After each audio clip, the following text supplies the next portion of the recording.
আজ আমি বানাবো তেঁতুল ফুলের টক চচ্চড়ি। এটা এখন প্রায় বিলুপ্ত হয়ে যাচ্ছে। তেঁতুল গাছ বা তেঁতুল ফুল আমরা ছোটোবেলায় খেয়েছি। যাই হোক, কোনো ক্রমে আমি পেয়েছিলাম, সেটা আপনাদের সামনে আজকে তুলে ধরছি। এটা হচ্ছে তেঁতুল পাতা, এটা তেঁতুল পাতা। আর এইটা হচ্ছে কুড়ি, তেঁতুলের ফুলের কুড়ি, এগুলোই নেবো। আর এটা হচ্ছে তেঁতুল ফুল, আমি একটা সিঙ্গেল দেখাচ্ছি, খুলে যাচ্ছে ফোঁটা থেকে, তাই আমি দেখাচ্ছি। এটা হচ্ছে তেঁতুল ফুল। আর এইটা হচ্ছে ছোট তেঁতুল ধরেছে, এই যে ছোটো তেঁতুল ধরেছে, এইভাবে তেঁতুলগুলো বড় হবে, ছোট তেঁতুল। আর কুড়ি ফুল সহ এখানে নিয়েছি। এটা পুরোটা দিয়ে আমি টক চচ্চড়ি বানাবো। টক চচ্চড়ি বানানোর জন্য এর সঙ্গে নিয়েছি আমি লাল নোটে শাক, এটা দিয়ে বানাবো।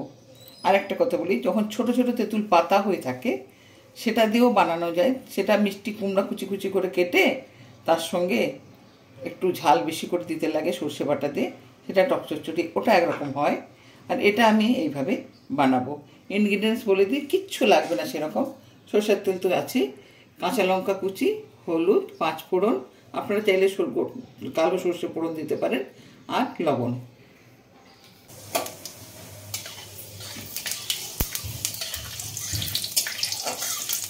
এখানে রসুন পেঁয়াজ কিছুই ইউজ করবো না, তাহলে ওই যে তেঁতুল ফুলের যে একটা মিষ্টি ফ্লেভার থাকে সেটা কিন্তু চলে যাবে। এবারে আমি শাকটা তুলে দিচ্ছি।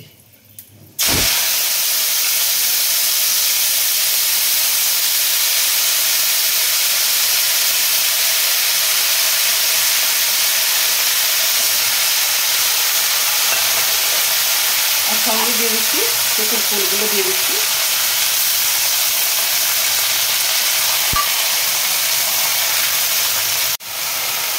উপর থেকে কাঁচা লঙ্কাগুলো দিয়ে দিচ্ছি, একটু ঝাল ঝাল হলে ভালো লাগবে কিছু। আর দিয়ে দিচ্ছি হলুদ, পরিমাণ মতো লবণ।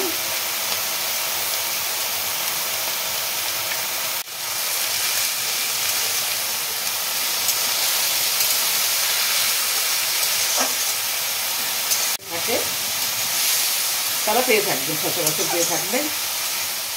এটা আমাদের ভাবনাতে ফরেস্টের লাগবে একটা গাছ আছে, সেখান থেকে আমি তুলে নিয়ে এসেছিলাম।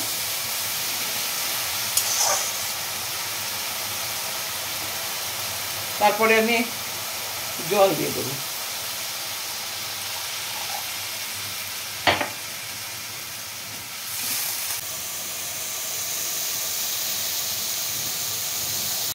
রসটা পুরো শুকিয়ে গেছে, এইভাবে কাদা কাদা মতো তরকারিটা হবে,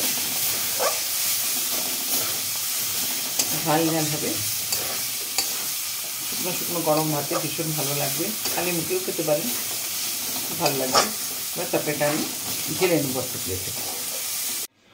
বন্ধুরা, আজ আমার উপস্থাপনা ছিল তেঁতুল ফুলের টক চচ্চড়ি। তেঁতুল ফুল, কুড়ি, পাতা, ছোট তেঁতুল সব আমি এক এক করে আপনাদেরকে দেখিয়েছি। আপনারা অবশ্যই একবার চেষ্টা করবেন বানিয়ে খাওয়ার জন্য। এটা একটা নতুনত্ব আস্বাদন আপনাদের জিভে লেগে রাখার মতো। তো এইভাবে আমি গার্নিশিং করেছি, দেখতেও ভীষণ ভালো লাগছে, খেতে তো আরও দুর্দান্ত। আপনারা সবাই সুস্থ থাকুন, ভালো থাকুন। আজকে লোকনাথ বাবার পুজো, সবাই ঠাকুরের কাছে আশীর্বাদ নিয়ে সবাই সুস্থ কামনা করি। আমি মিত্র কৃষ্ণ সুতপা আজকের মতো আপনাদের থেকে বিদায় নিচ্ছি। আগামী দিন আবার একটা নতুন কোনো উপস্থাপনা নিয়ে আপনাদের সামনে আমি চলে আসবো। টাটা।